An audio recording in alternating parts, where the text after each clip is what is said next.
Hi, so this is me trying this out for the very first time. I had the idea of making short videos for Facebook or YouTube to just explain some of the implications of European politics and policy on a regular basis to get you some of the idea of what's really going on here in Brussels where I am right now. So today I wanted to talk about a suggested change, reform of sustainable development and foreign aid policy. So the proposal is called Neighbourhood, Development and International Cooperation Instrument, so NDICI. And what this instrument does, it's basically it pulls together a lot of different other funds that the European Union is using to spend abroad, being that with neighborhood policy, that means countries such as Georgia, Azerbaijan, also countries in Africa, northern, western Africa, all the way down to South Africa, and to simplify the process of how the European Union allocates and spends money.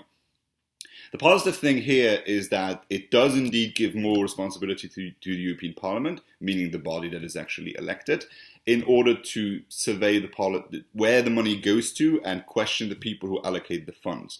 So far, it was only that there was funding allocated and then a couple of bureaucrats decided as to how it's being used.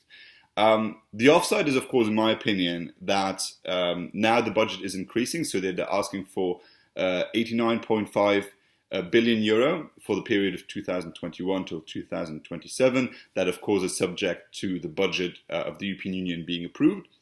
And, of course, an increase in foreign aid is not really what I would advocate for. I believe that Commission President Jean-Claude Juncker is actually right in his State of the Union speech when he said that we need a free trade zone with Africa. Unfortunately, he didn't actually specify what that means, because he didn't give any details and we don't really know in what time frame he would like that to be achieved. But yes, if Africa needs to be helped, it is through the possibility of having international trade. Because what we do right now is we subsidize our agricultural products for a number of African countries. You still have tariffs.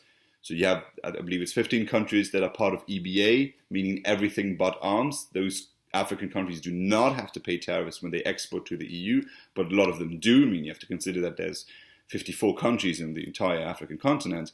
And then you also get non-tariff barriers, such as food standards. So that means that if you export to the European Union, you need to respect a certain amount of criteria, and there's some that make sense because you want, from the perspective of policymakers at least, they make sense because you say, oh yes, you cannot poison, of course, the food that you export, although I'm not quite sure what sort of producer would try to do that, but whatever.